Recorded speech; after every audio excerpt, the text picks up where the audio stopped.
Okay, good morning everyone to our participants out there for the fourth series of webinars for the Cordillera Textile Project. The CordiTex at the University of the Philippines, Baguio is an interdisciplinary research working on Cordillera textiles in Northern Luzon and beyond.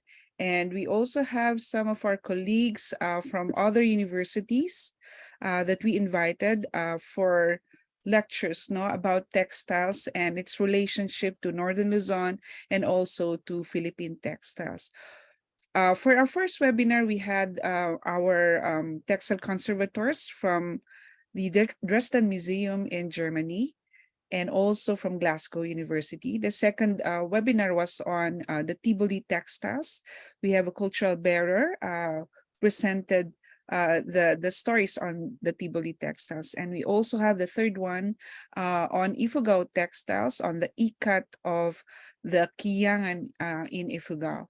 So for this fourth webinar, we have Dr. Amalia Ramirez, who will talk about the links of the Ikat tradition from Mexico to the Philippines through the Rebozo. This is a women's shawl used by women in New Mexico. So to introduce, we have Dr. Amalia Ramirez Garayzar. She is professor and researcher at the Indigenous Intercultural University of Michiocan University in Mexico and under the academic program of Art and Cultural Heritage. She's also an archaeologist with a master's degree in ethnic studies and a doctoral degree in history. Her current research interest includes the current research that she's doing now is registry and inventory of the handcraft production of the indigenous peoples of Michoacan and the technical and aesthetic links between the indigenous textiles of Mexico and the Philippines past and present. Her areas of interest includes traditional indigenous knowledge, artisan work in Mexico, specifically on textiles and ceramics, handmade textiles and clothing, and cultural transfer of knowledge between Mexico and the Philippines in colonial times. She has published a lot of books, articles, and book chapters on textiles, traditional knowledge, and global history, particularly on the Mexico-Philippine relationship during the Viceroyalty period. She also traveled to the Philippines to conduct her research on the Ikat and weaving traditions in selected communities in Northern Luzon, in Visayas, and Mindanao. So let's welcome Dr. Amalia Ramirez. I know it's 8 o'clock in Michoacan right now. Dr. Amalia? Hello. Good afternoon. I don't know if you are... Okay, your video. Yes. Okay. Hello. Good afternoon or good morning in the Philippines. I am very glad to be here with you. I am honored, Annalyn, because you invited me to share with you my interests in the textiles traditions in the Philippines and in Mexico. I am very, very glad and very grateful with you and with the CordiTex project. Thank you. So if you want me, I will start by this presentation. Yeah, thank you. Well, this is not the I will first to tell you that I am not working on the results of research, but on the I am just to construct all the elements of my research in order to have a group of results that I can publish or share. But now these are elements that I want to share with you in order, if you have any ideas to share also with me, that would be very great. I don't know, I guess we are aware of the relationship of Mexico and the Philippines that we study, we learn in our classes, in our lessons, during our studies, during our formation period, educational period. But the perspective I want to share with you is also that Mexico and the Philippines were aware of each other because we share an ominous fact that was the Hispanic imposition. The Hispanic imposition, well, linked our territories, well, the territories of Mexico and the Philippines. And of course, it happened a lot during the colonial times. It happened the Manila Galleon, the Chinese silks that were gathered in Manila or in the Philippines, or even worked and weaved in the Philippines and sent to Mexican territory or to New Spain and in the Manila Galleon. Also the porcelain and the Indian cottons. But that part of our history, that enterprise of the Hispanic crown, also bring the resident migrants as free people or as trafficked as slaves in both territories. Well, I guess enslaved people from Mexico to the Philippines is not yet well documented, but certainly Philippines, people from the Philippines were enslaved, or the Philippines territories were enslaved and trafficked to the New Spain, now Mexico. These migrants, being free or enslaved, were a key element for the cultural roots present in some features, like the next slide, please. Like spaces and forms of cultural hybridization between Mexico and the Philippines, for example, in the shape of some churches, like in the northern territory of the Luzon Island in Hawaii, Ilocos Norte, and some places in Western Mexico.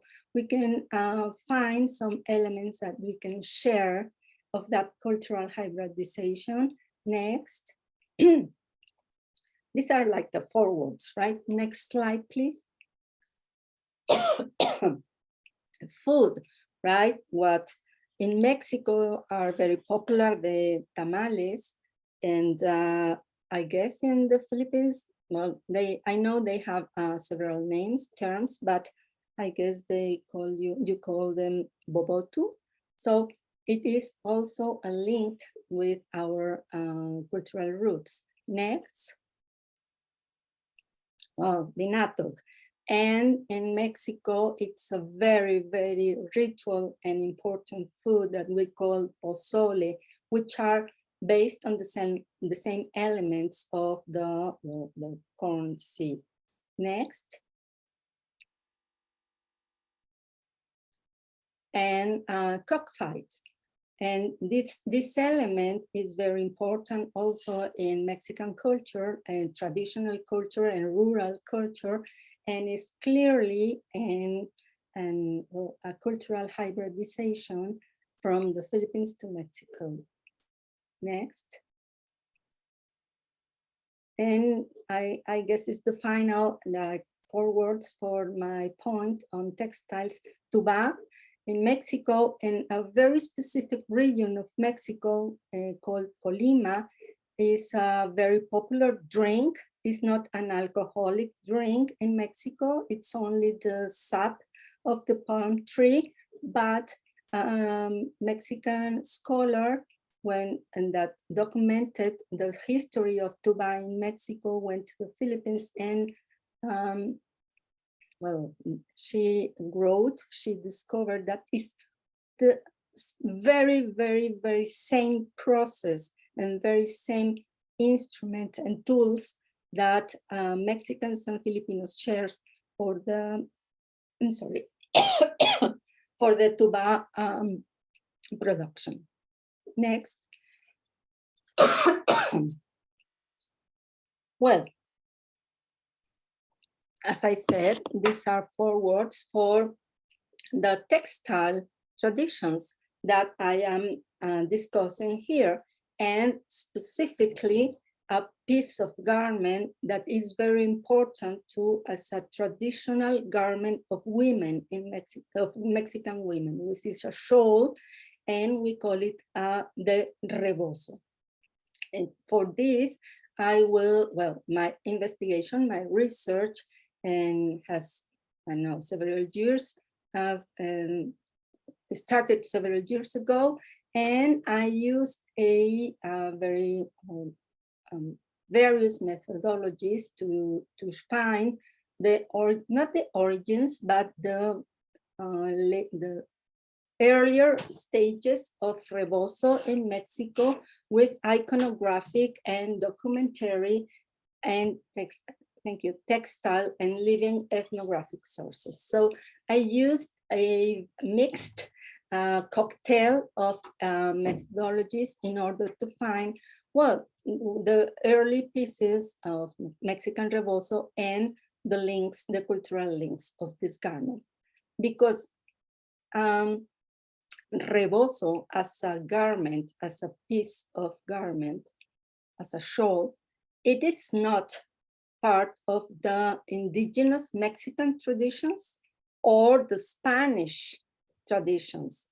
So it is, we call it as a Mexican piece composed or, well, produced after the Hispanic imposition in Mexico. So in my research, I try to, well, I develop a typology of rebozos.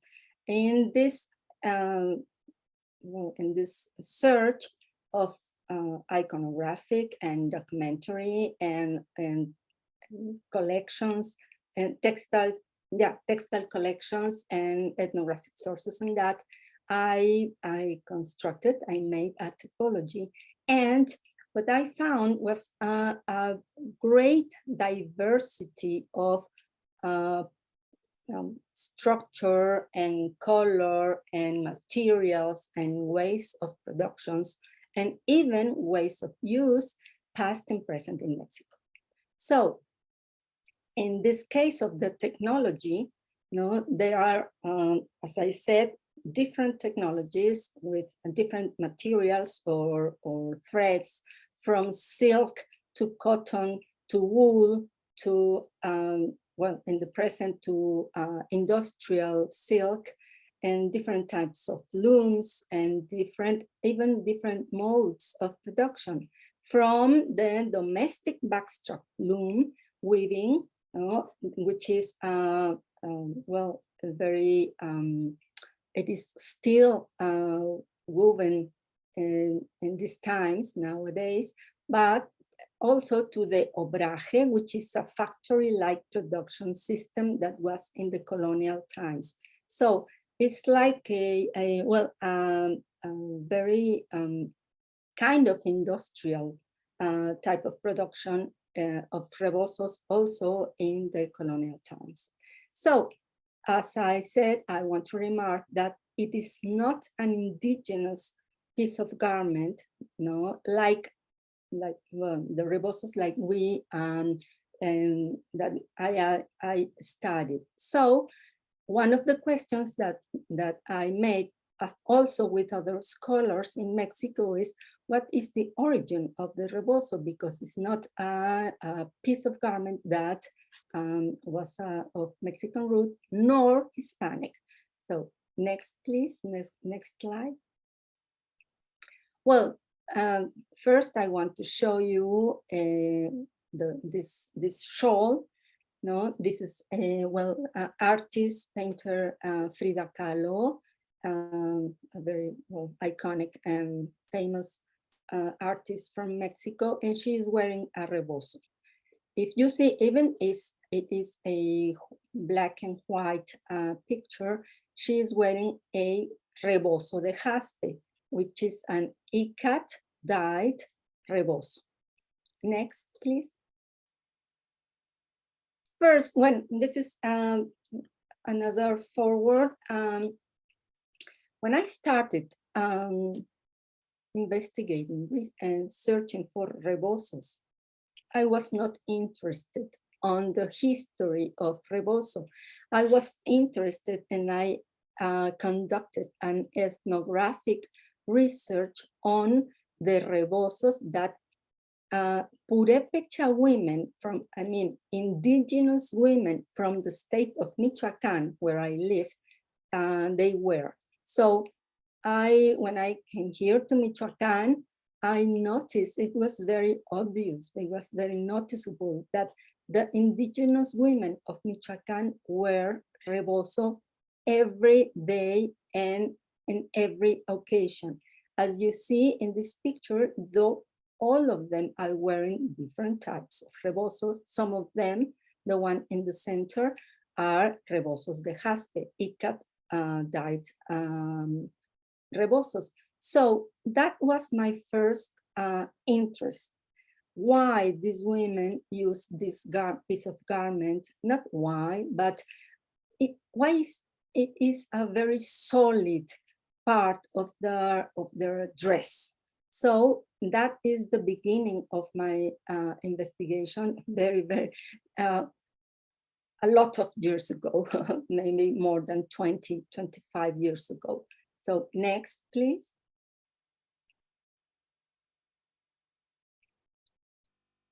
As you can see, it is not only a piece of for dressing, for only a piece of garment, but as I wrote later in my book, the rebozo functions in various ways.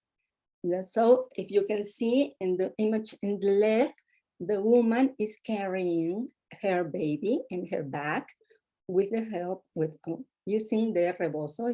Only the shoes, the little shoes are showing of the baby. And in the picture of the right, it can only help women to carry on bulks. So it is a very flexible piece of garment that not only wear women for to cover for when it's cold, or when they want to cover their head from the sun, but it is also a piece of work for them. Next, please. So in Michoacan, the state where I live and where the Purépecha women, the indigenous women live, they produced a great variety of rebozos with different techniques, with different materials, and for different occasions. Like, well, in this case, we have brocade, wool and cotton, and in the other picture, you can see how colorful they can be. Next, please. So in this image, you can see it is a very, it is not a piece of traditional garment of indigenous women that are vanishing in time, but also is a very vibrant and very vigorous piece of garment for the identity, which constructs, as I said in my book, the several identities, gender identity and ethnic identity in Purépecha communities. As you can see in this image, girls and elder women, all they use rebozo. These rebozos are are made in, most of them, in the backstrap loom and in different techniques. Next, please. And it also, a part of the importance of this garment, it is because it has a key role in the ritual system of the indigenous people from Michoacan. In the left, you can see the an image of the Virgin Mary. And when it comes to the festival, the feast, and the rituals of the Feast of the Virgin in several communities of Michoacan, they dress the image with an indigenous garment. And the Virgin is wearing, of course, a rebozo. And in the right image, the very complex ritual system in the communities of indigenous people in Michoacan involves the giving of gifts, you know? And among those gifts that have a very ritual meaning, in this case, this woman is receiving these donations, these gifts from the elder women, and they can receive as much as, I don't know, 20 or more rebozos in this ceremony. So, as I say, my first interest in rebozos were from ethnographic interest, but after that I tried to, I found new questions. I asked new questions. So, because this is an indigenous group, an indigenous people in Michoacan, but I also asked what happened in all Mexico in previous centuries. Next. Well, so I had to use different sources like iconographic sources. And in Mexico, we have several collections of what was called as casta paintings, which are a very specific genre of paintings in the 18th century, where the painters like Miguel Cabrera, they portrayed the castas, castes, that were usual, that occurred in the colonial territory of Mexico. So, as you can see in this casta painting, the idea of these paintings were to, it's like a catalog of human, I don't know, castes, and that in this case is from Black men to India, with India women. The breed is China Cambuja. The term Chino in Mexico in colonial times, it was very, very, very confusing for present times. So I will not address, address that, because it is, but it doesn't mean necessarily that the little girl of the painting were from China or from Asia, but it was a different category of classification here in Mexico, in the New Spain. Next, please. So casta paintings, as you can see, women in 18th century were using rebozo. So in this casta painting, that it has all the frames of the squares of the first image in the left, they like cataloged, as I said, the caste diversity in Mexico. And as you can see, women were using women from different castes, Indian or Black women, or other terms, Spanish even, women were using rebozo. So this is a source that can easily and with no doubt that in the 18th century, Mexican women were using very, very commonly the Rebozo. Next, please. And I also had to consult to look for documentary sources like archives and that. And in this, I will only tell you very small information about like people like Domingo de Villalobos, which was a native of Pampanga who died in 1618 in a part of a town of Mexico called Zapotlan. And he was a merchant and storekeeper of products from China.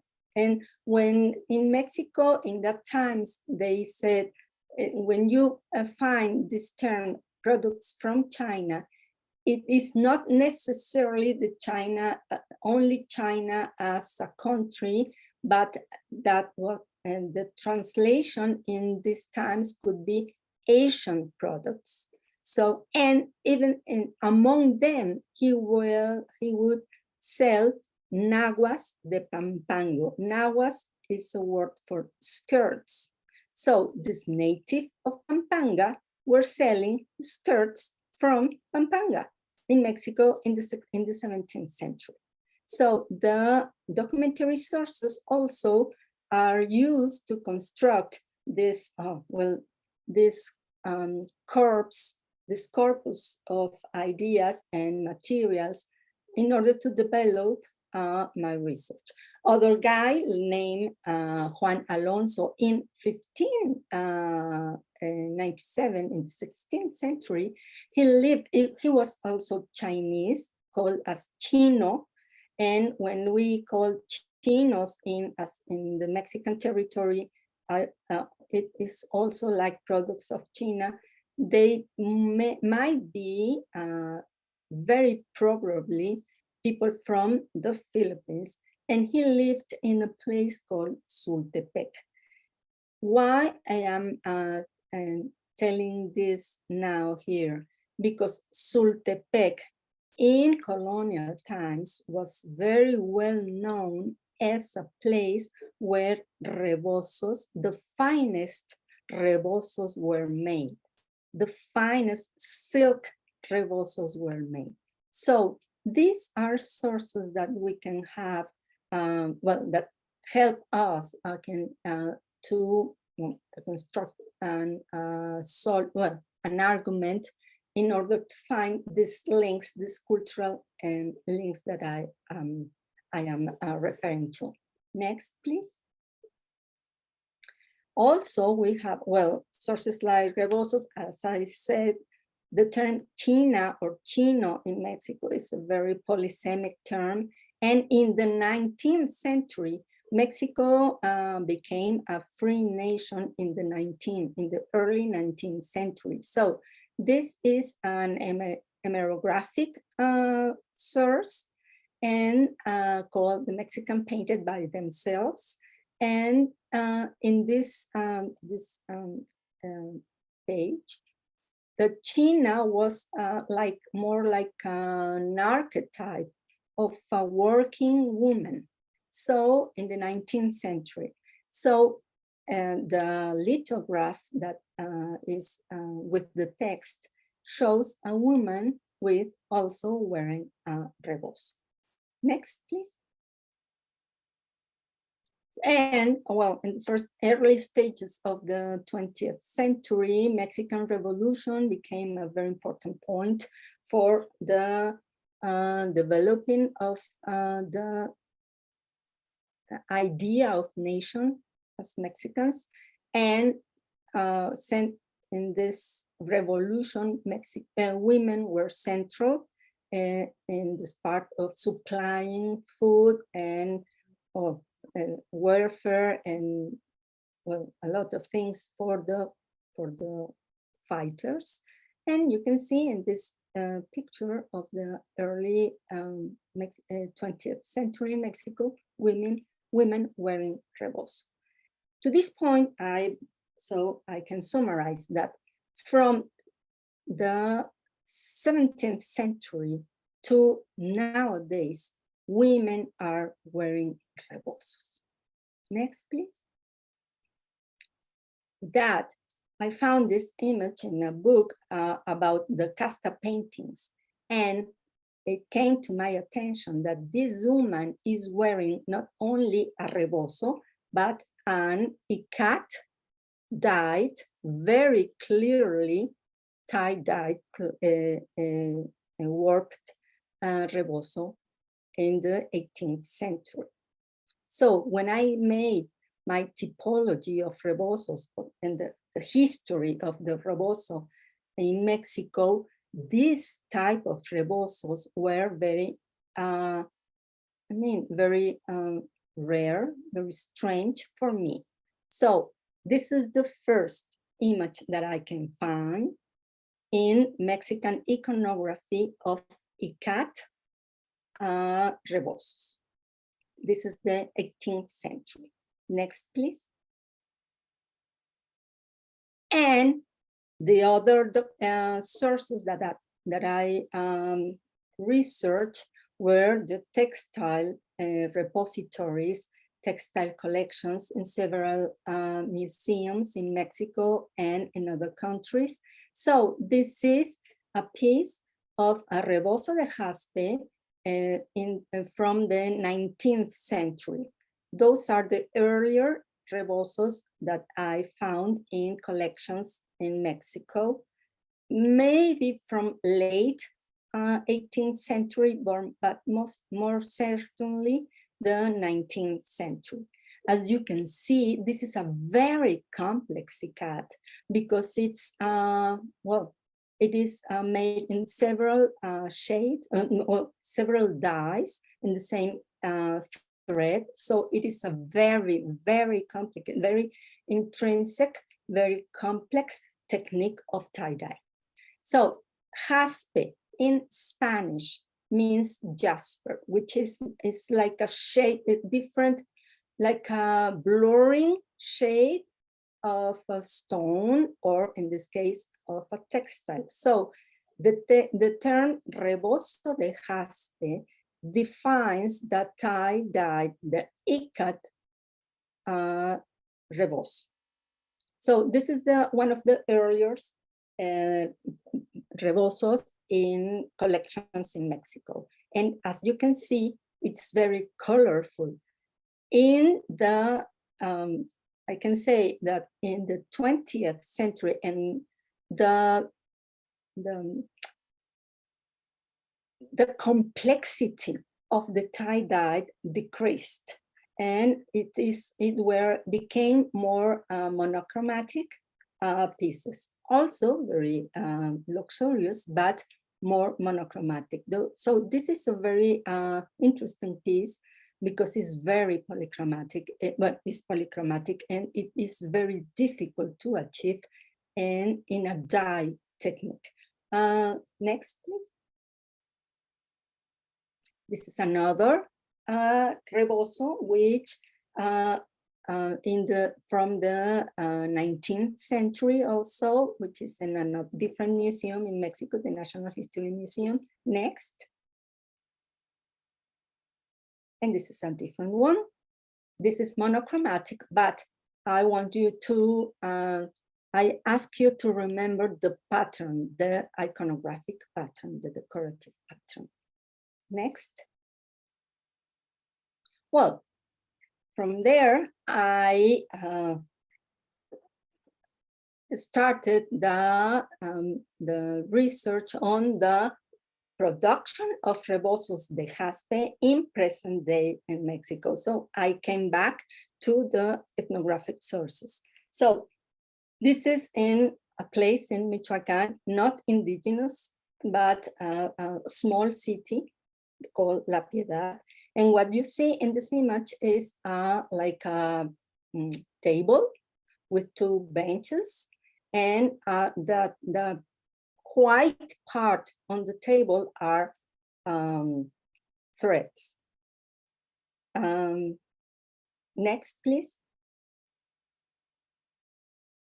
As you can see, two men are simultaneously knotting a thread, a different thread from the warp. These are these threads, yeah, white threads are the threads that are going to construct the warp of the rebozos from La Piedad. And as you can see, they are clearly knotting by thousands of knots in this warp.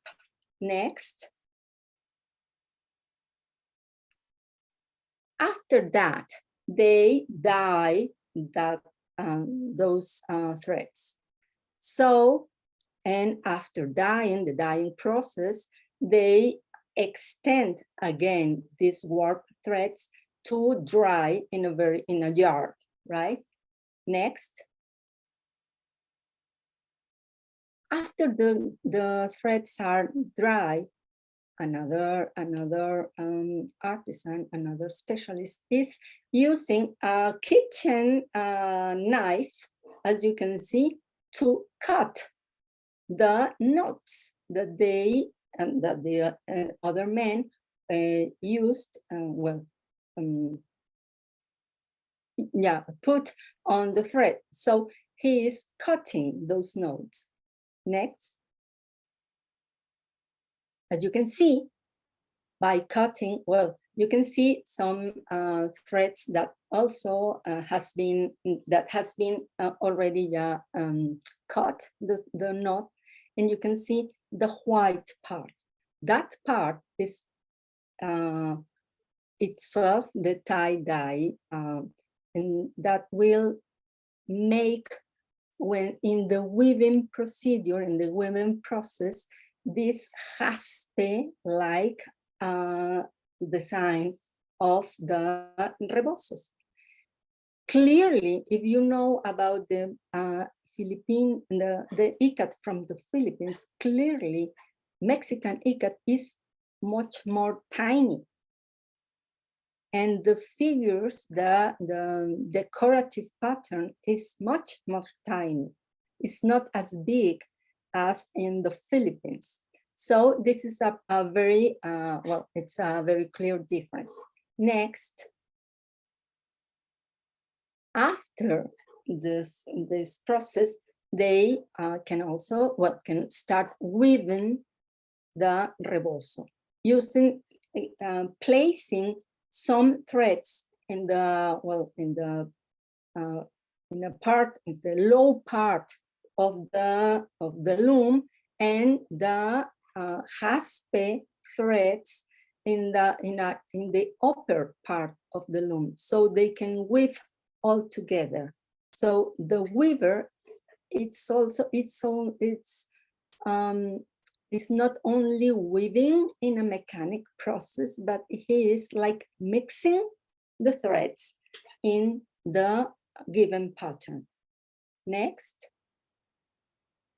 So this is a sample of the rebozos. As you can see, the rebozos, well, I will not talk about the fringe of the rebozo. That is a very interesting and important part of the rebozo, but now I am only referring to the,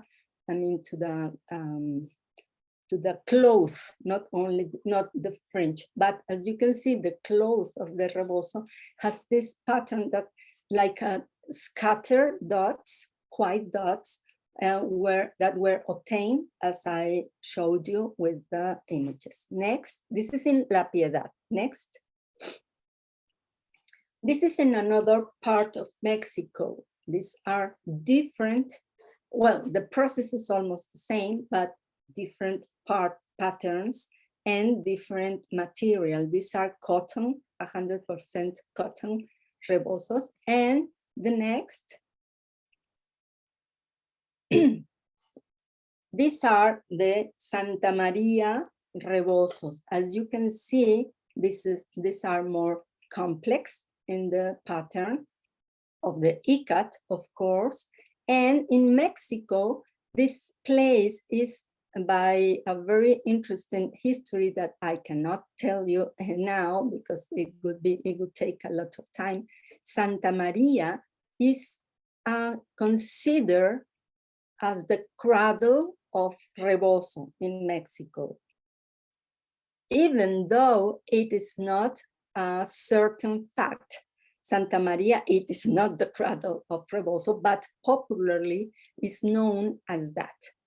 And it's very important in the imaginary of traditional garments in Mexico. So if you, I don't know, if somebody gives you as a gift a Rebozo from Santa Maria, you would consider that you are using the best type of rebozos in Mexico, even though, as I told you, not necessarily is true. Next, please. So these are the types, well, in very wide terms, the types of rebozos de Jaspe, no, Ikat rebozos in Mexico nowadays. So to focus now, I have to, well, to focus the Rebozo de Jaspe and to trace the history of the Jaspe, or I have to look back and to the West and to find the Ikat. As you may know, the dyeing technique known as Ikat is highly representative in India and Southeast Asia. Next, please. This is a picture of a very, very, very interesting book that was published in by the Denver Art Museum in 2009, and it was Asia and the Manila Galleons and their trade network in 1610. No, the book was Asia and Spanish America, Trans-Pacific Artistic and Cultural Exchange. And the map is showing, well, the traces from Mexico, this lines, the red and the orange line that goes and comes from the Western or Eastern Southeast Asia. So the next, please. The other part of the map would tells us that this, well, I wanted to show you this map in order to realize that all these lines and all the dots that the lines connect have in all these countries, India and Japan and China and Indonesia, and of course the Philippines, have Ikat traditions.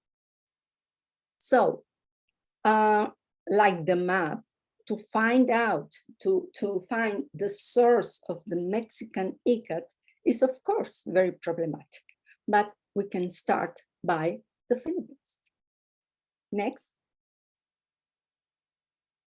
So, I choose to use a diffusion hypothesis for my research, and I am proposing that the Mexican Ikat is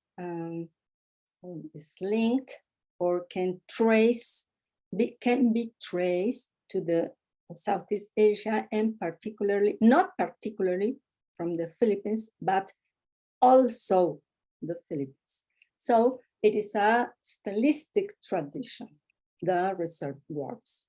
So in this, by now, it's important to say that the textile field must be understood as a technological frame, where technology equals is the result of materials and technical know-how and tools. So these elements should not be taken as linear. They can be disassembled. So this is a part of my hypothesis. So you can, it is very important for us as scholars or as researchers to understand the whole process of the production of a textile. But if you want to compare or try to understand a tradition, stylistic or technological or whatever, you should not keep this whole process as a completion, but you can like disassemble some parts. And that's what I choose to do in this Ikat tradition from Mexico, to disassemble the parts. Next, please. So in this case, the links, not only the cultural roots, but the links between Mexico and the Philippines in textiles. I will, in this, by now, because it is, as I told you, it is a working process, I only will show you some very little parts of that technology and iconography that can be placed on the table to still ongoing process of cataloging. So first, the first link that I find is the Rebozo itself as a textile that has the tie-dye technique. Another link are, in this case, in the cases that I will show you, the warp process, not only the tie-dye warp, but Mexico and the Philippines, in this case now, and that I will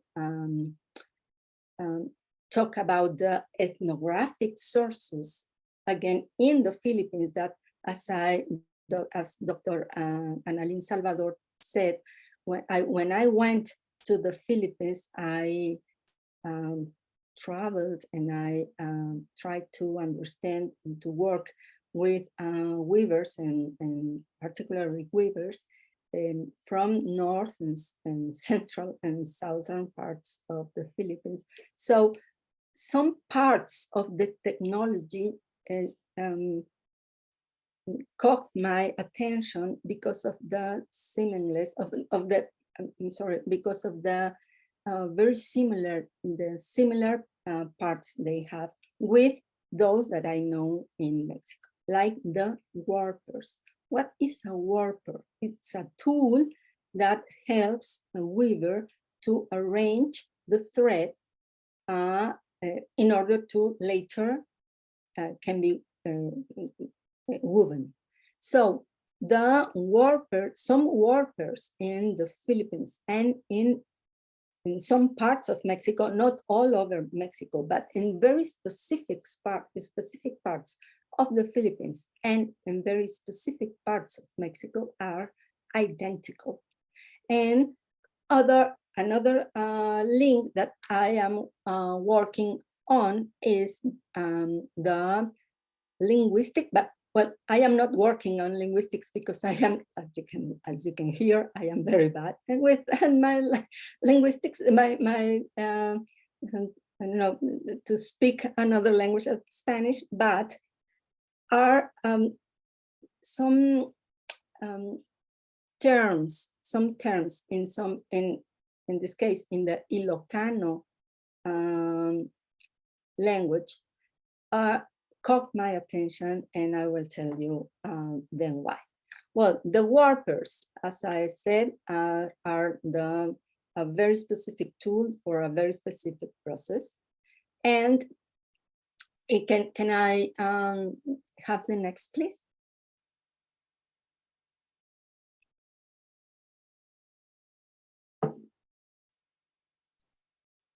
Well, this is the, as I, please, the previous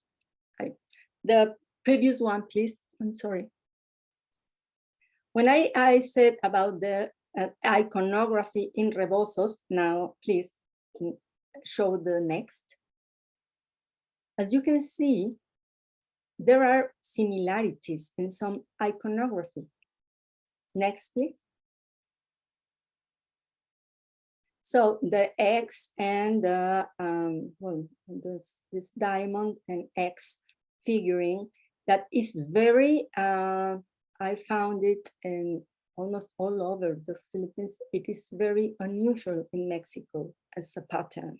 So this rebozo in the left and above image has that pattern.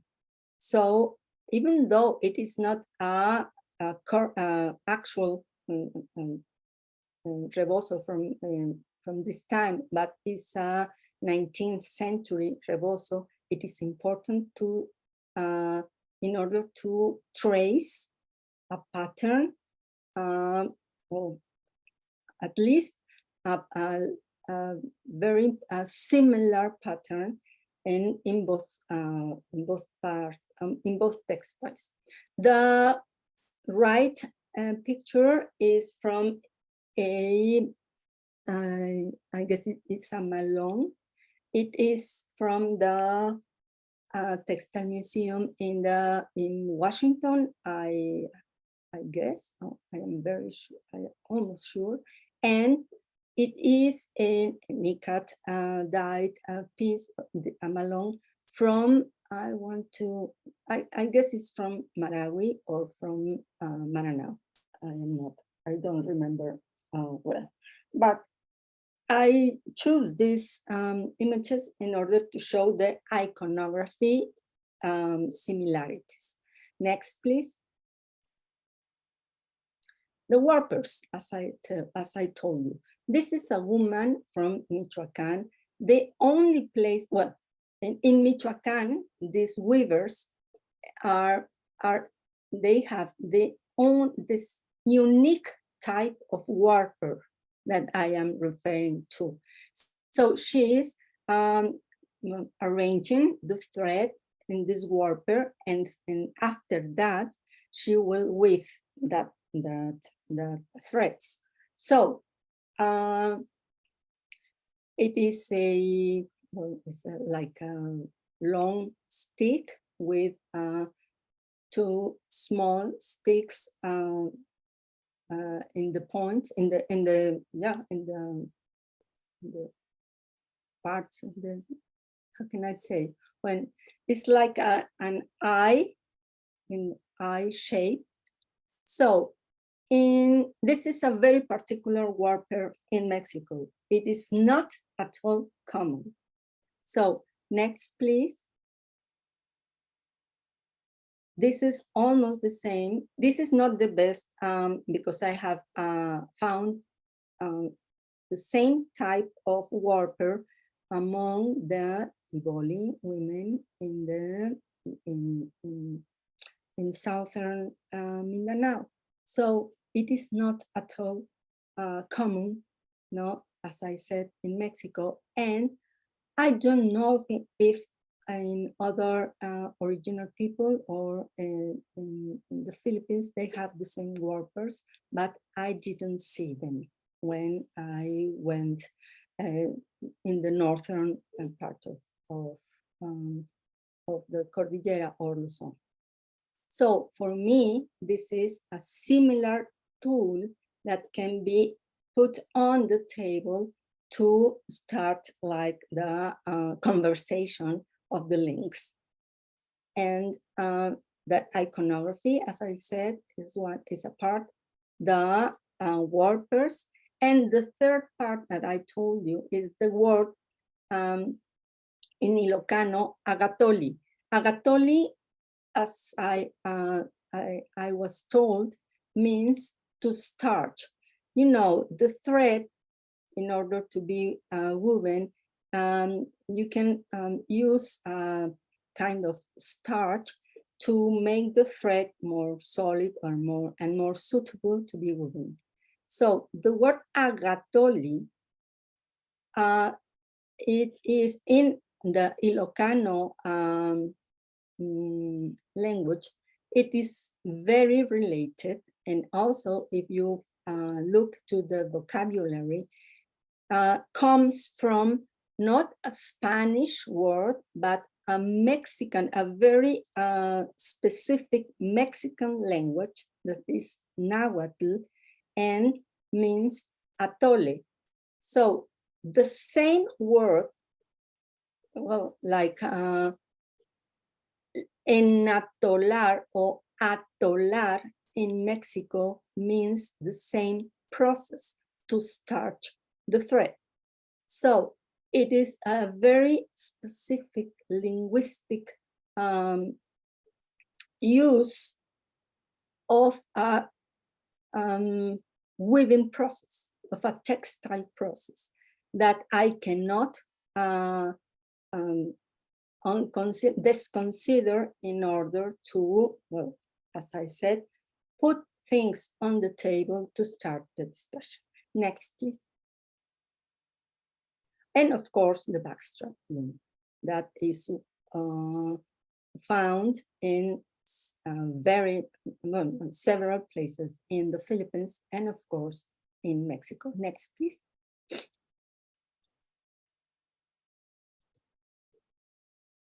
So this is also a weaver of backstrap loom in Mexico, in Michiocan.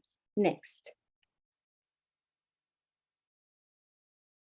Do you remember the way that Mexican tires of the thread were doing their task, their job? Well, this is the way, and I guess you very well remember for the second webinar that you shared in this textile talks.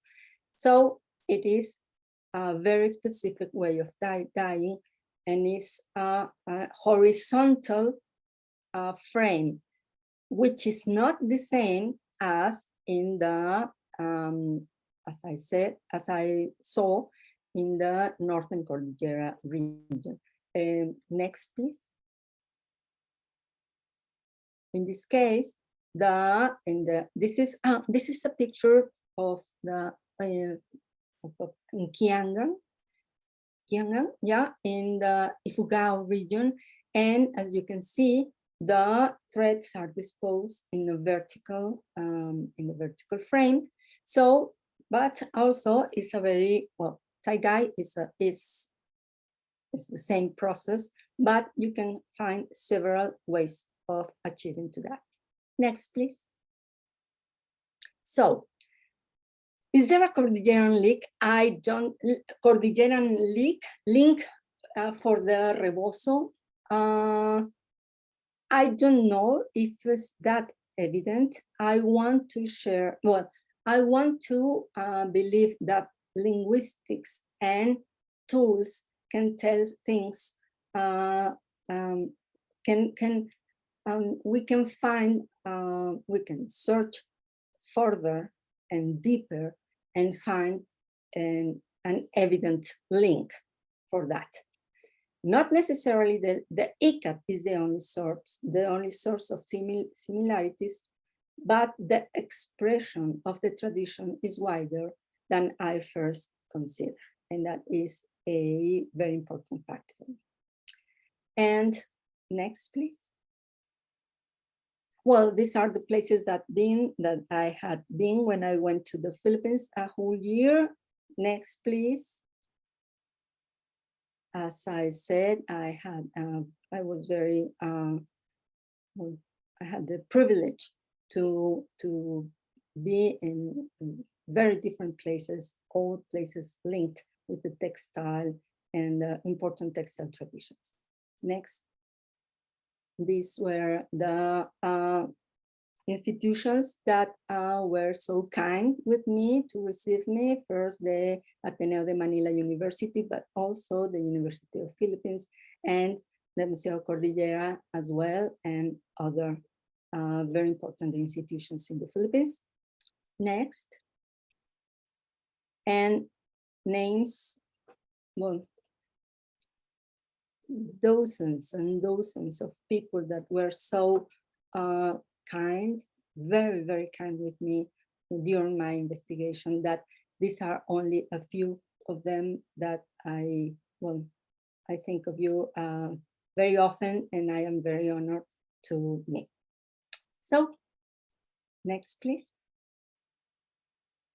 Well, these are my, well, I collected some of the textiles in order to keep my analysis here in Mexico, and is still trying to look to look like the light maybe next year.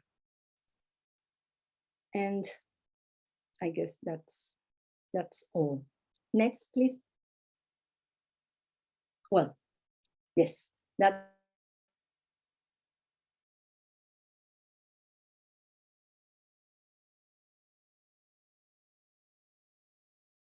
Okay. Thank you very much, Amalia. Are you still there? Okay, so it hanged a bit. Amiga. All right. So, okay.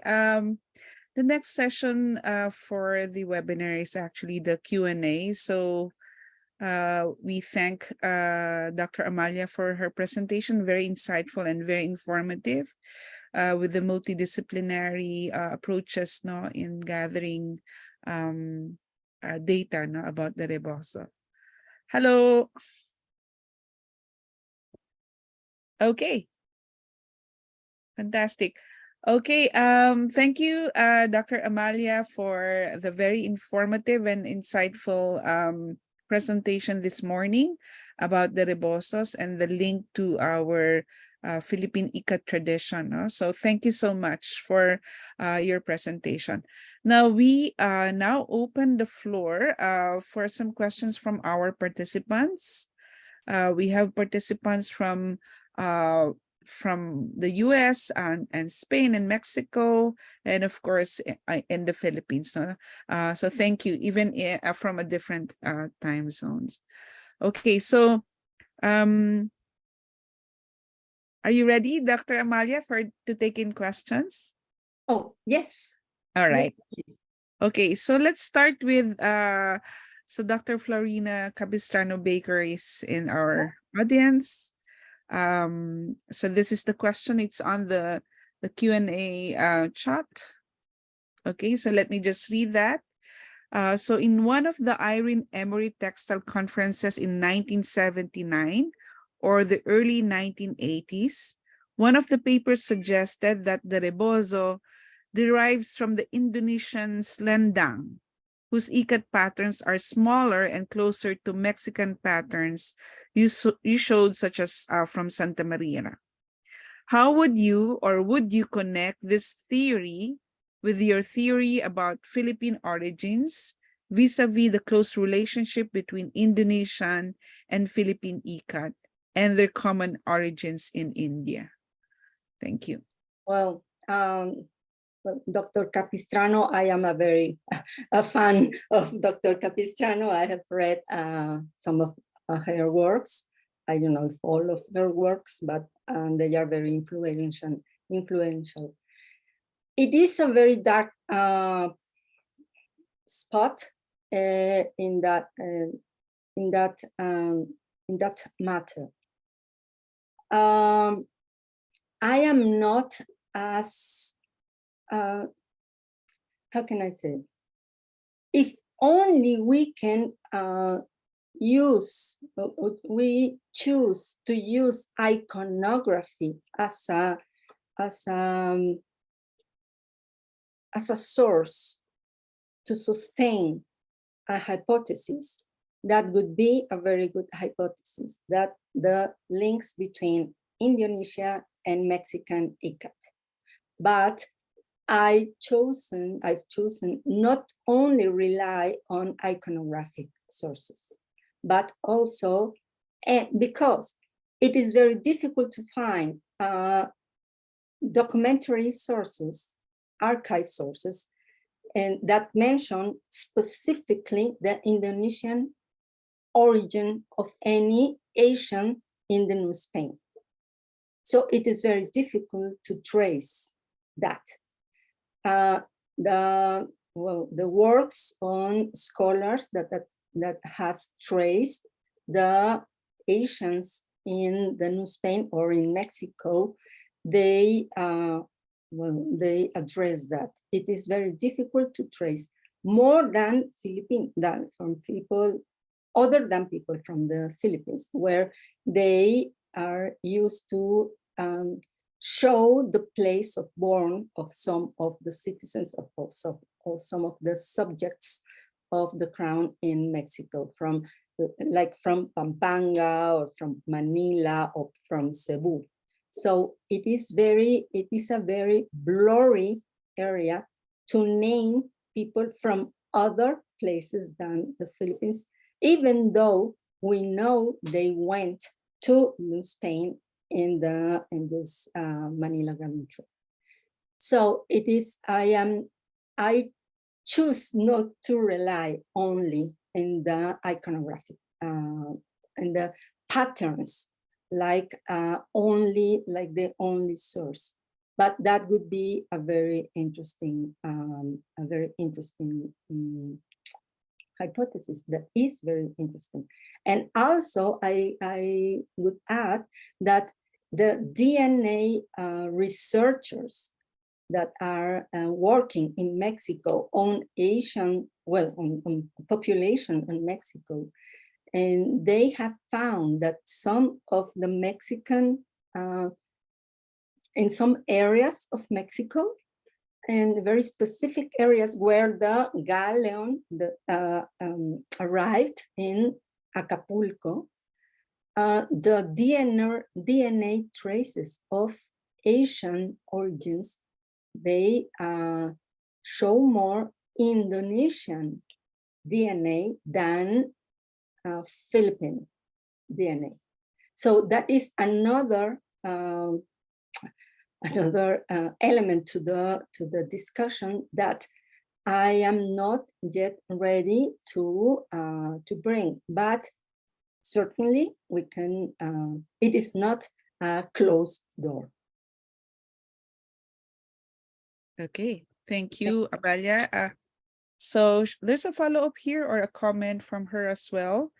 She said that she doesn't have the essay now, but she thinks that the argument was also based on technology and size of Slendang compared to Rebozo.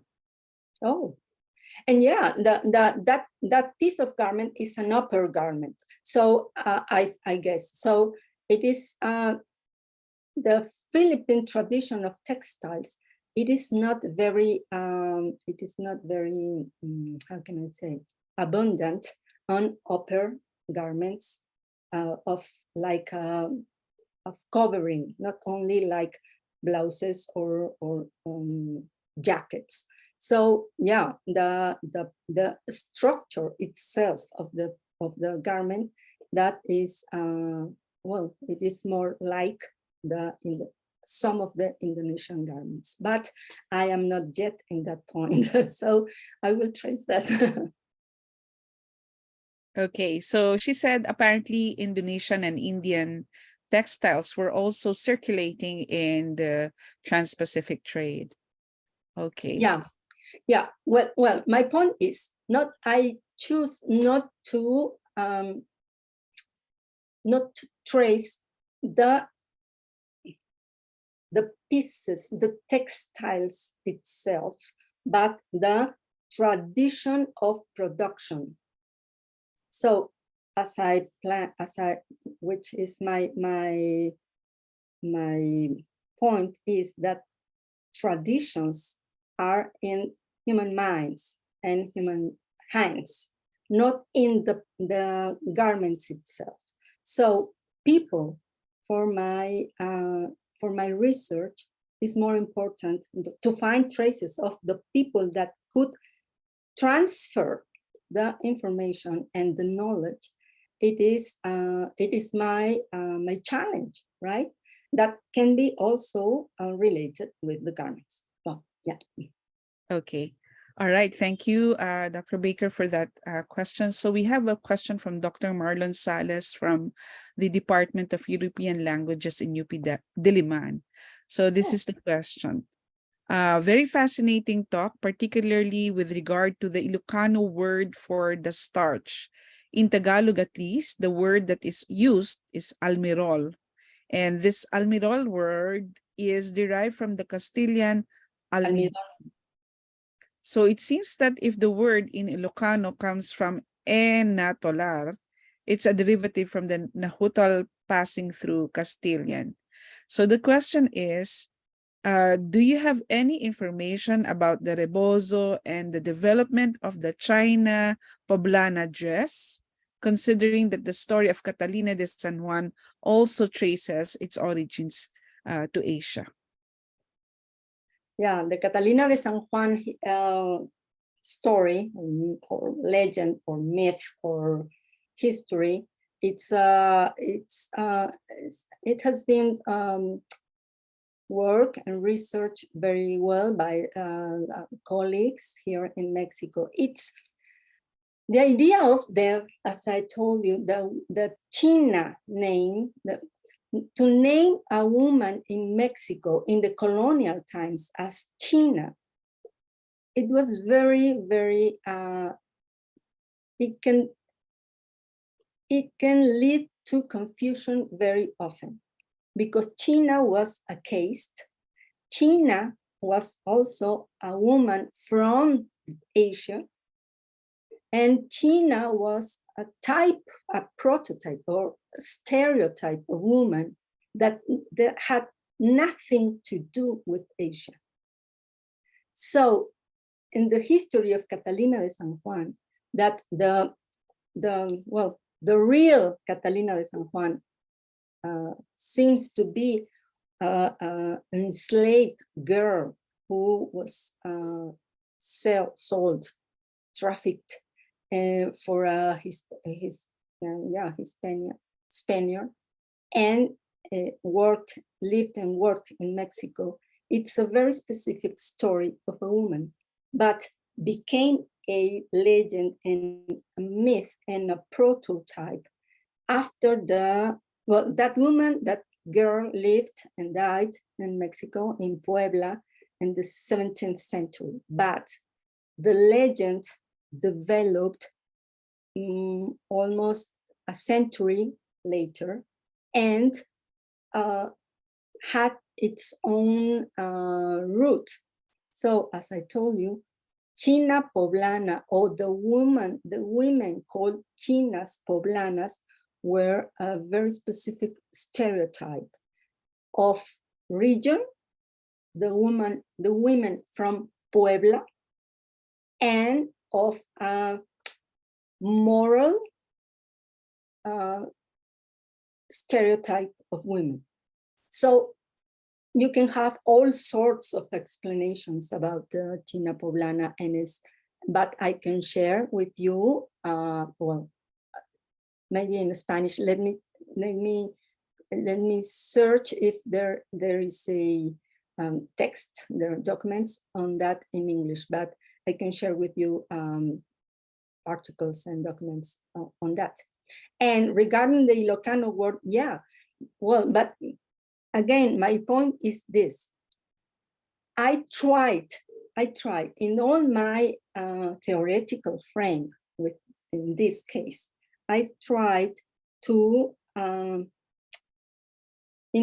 inhabilitate, to separate the Hispanic component of this and try to keep with the Filipino and Mexican component without the dominators. So in the word agatoli or enatolar, it didn't pass through Castilians to the Philippines, but it could, as I want to show, it could pass directly from Mexicans to the Philippines, as directly passed to Ba and cockfight and all other elements without the Castilian elements. So for me, it's more understandable with that, because none of those elements, features in the food, in the garment, in the dress, or in the linguistics have any impact in Spain, in Hispanic culture. So it is a matter of Mexicans and Filipinos. That is my, well, that is my approach. That is my frame, my theoretical frame. And the colonial approach, trying. Okay, thank you, Amalia. So Dr. Salis said that he can read in Spanish. So Great. I'd appreciate to send the materials to him.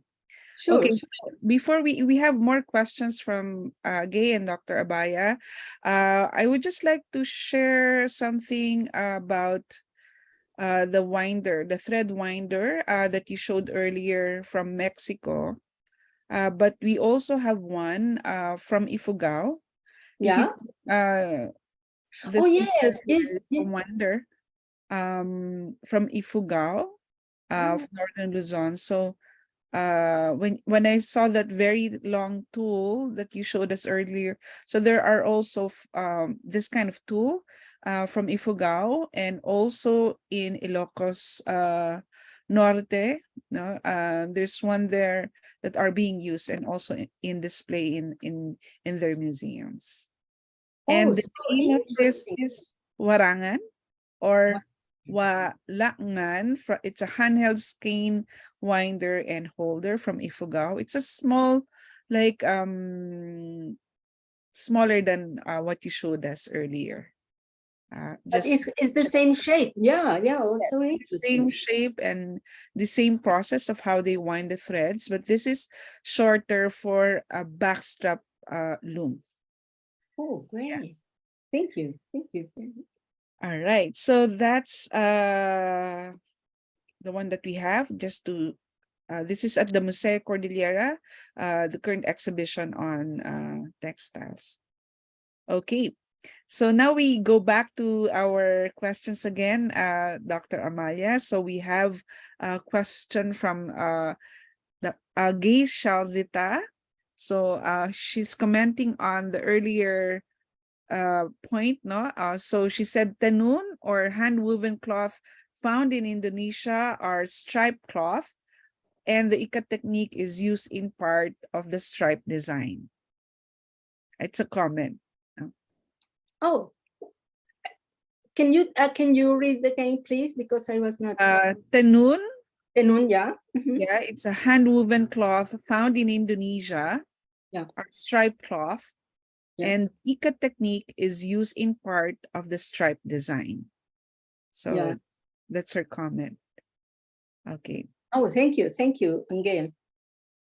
And we have question from Dr. Abaya, Euphrasia Abaya, about the linguistic evidence. No? So thank you for your fascinating lecture. For your linguistic evidence, did you gather color categories in the Philippines and Mexico, particularly in the residents of Michiocan? Yeah, from Dr. Abaya is from the Art Studies Department in UP Diliman. Color categories. Yeah. Well, I have got color categories in, well, it is in Michoacan. Well, the term in Ilocan that I relate with the Ilocano language, atole and atolar, it's a indigenous language from Mexico that is the Nahuatl. But that language is not spoken in Michoacan. In Michoacan, the Purepecha women or the Purepechas have their own language. And it's a very, very, it's not linguistically related with the other Mexican or Mesoamerican languages. So in the color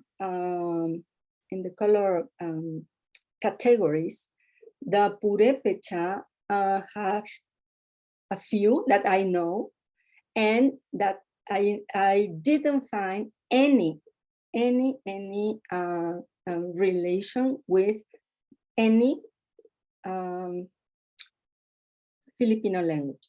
But I can also have to be clear I am not a linguist, and it is a very, I am very weak in that matter, but I haven't seen any relation, only that I told in that it was in Ilocano, that Ilocano place. It was in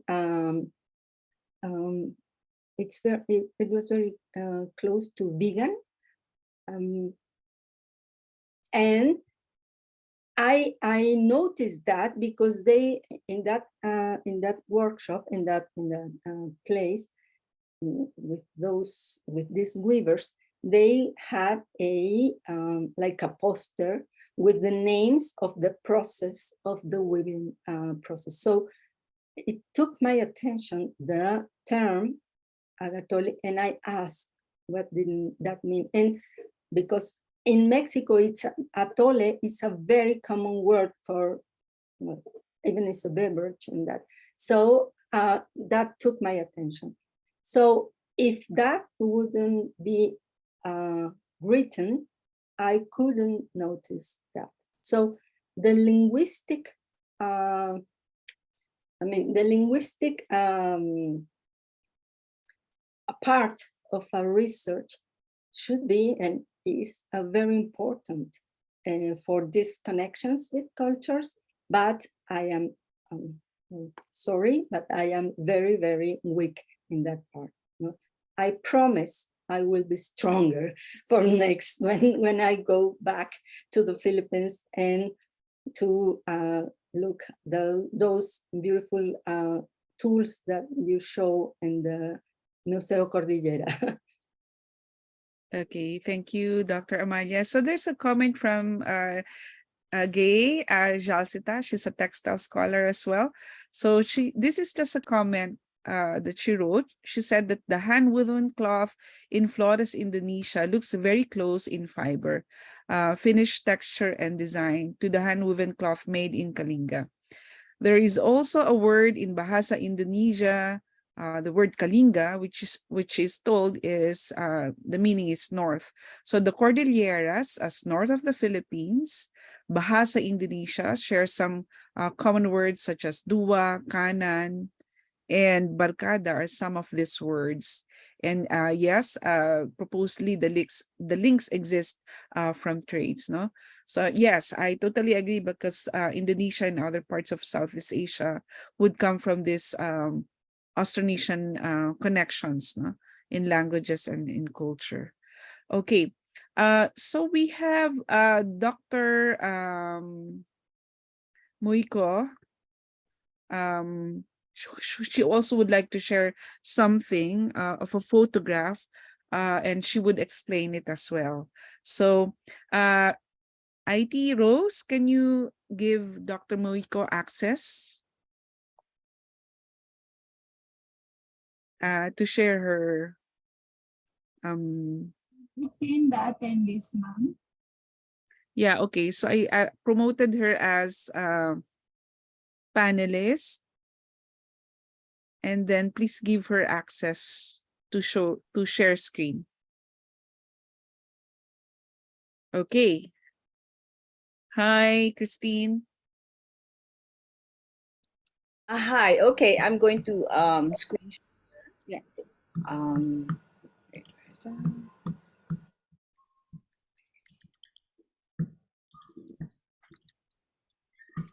Okay, can you see this? Malia. Yeah. Make it bigger. Okay. Okay. Yes. Okay. Thank you for your interesting talk, Dr. Garayzar. This is actually I saw that you one of the areas you went to is Aklan, no, and other Miag-Aw. I also went there, but my research in the highland of Visayas, Panay, the indigenous people called Panay Bukidnon. They have this dance apparel, which has the more like the embroidered ikat design, no, in their dance. They call it the dance upper wear, the sinubrahang pula, no, which is the red, embroidery over red cloth. So the weaving looms were actually burned during the invasion, the Japanese occupation. That's what they told me. However, they kept the embroidery. So the designs, the Ikat designs more like embroidered rather than woven. But I would like to share this information that the coins that they use, the necklaces, are mix of Philippine peso and Mexican coins. Wow. Yes, so until now, they keep this as part of their heirloom, these Mexican coins. And when they dance, is part of that, that music that is resulting from all these coins tinkling and the gong and the drum ensemble. I'm coming up with a book on panubok, which is the embroidery, but I would just like to note how Mexican, I didn't go to that exploration yet on how the Mexican coins got to the highland highland area of Panay in Visayas, no? But I just want to share this information about Mexican coins.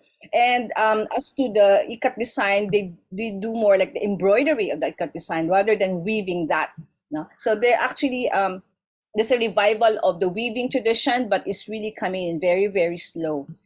So that's just what I want to share. Thank you. Oh, well, thank you very much. It is very interesting. Well, Meron po.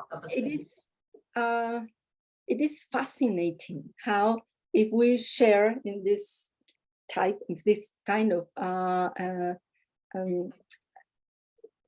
events, we can share a lot of our indigenous people that have links all together. So it could be, I mean, it is not, it could not be without any sense that we could start a group of research or group of, and to share information like this.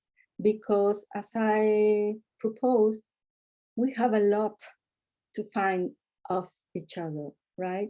So Mexican coins, well, Mexican peso was the current of during, I don't know, 300 or 400 years in the whole Hispanity and the whole area of the Manila galleon trade. So it is not, it has a history of the value of course, Mexican silver that was coined as peso, and that's why the Filipino pesos has some currency, right? So it is a very interesting relation with a sign of value like a peso of Mexican coins. Oh, very interesting. Thank you, Dr. Maybe Christine, what year is the coin? I mean, is there a mark of the year? Ooh.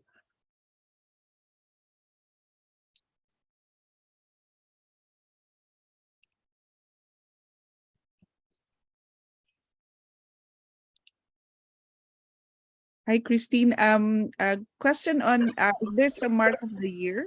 Yeah, there is. I have to look for that old photograph of mine. And perhaps I can email you eventually the information on that year. Yeah. Okay, thank you.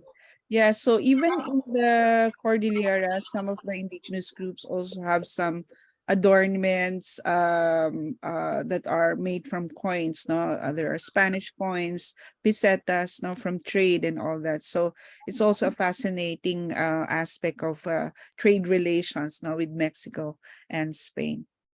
All right, so I think I have so many questions, but it's already 11:40. Specifically, I'm struck with the role of men in the weaving and dyeing process. So that's a fascinating example, no, how they can balance the gender in terms of the weaving. And then, of course, my question on why are the designs, no, the from the museum collection, they have bigger designs in terms of the ikat motif and patterns, and in the rebozos they have now become smaller, so I don't know what factors influence that kind of deciding on the iconography of the designs. And I have a lot more, but I'll just send an email to Amalia for further questions. So we would thank our participants for the questions and staying until 11:40 this morning to listen and ask questions to Dr. Amalia Ramirez. So any last words, Amalia, for your further research on this connection and links to Mexico and the Philippines? Well, thank you very warmly, and all the participants. And yes, to encourage that if we share information, we can connect better our societies, not only as global enterprises, but people who share feelings and symbols and traditions. So I would very well, if I would ask you, Annalene, if you can share my email with whoever want to have contact, and we can continue these fascinating topics. Thank you very much. We'll send an email. I think Amalia's email is, let me just double check. Very long, but maybe we can type in the chat box later. I will. Yeah. I will. You can send the email there for further queries. Okay, so if you want to get in touch with Amalia for further questions and information about the Rebozo, the email is amalia_ramirez at uiim@edu.mx. I will.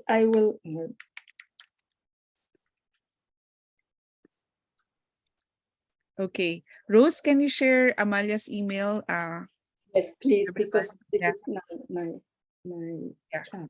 Okay, so thank you so much from all the way from Michoacan, Mexico, and also to our audience from the US, Australia, the Philippines, and also from Indonesia. We have some participants, also some textile scholars and colleagues out there who listen to our lecture. So thank you very much, and have a good morning, good afternoon, good evening in different time zones.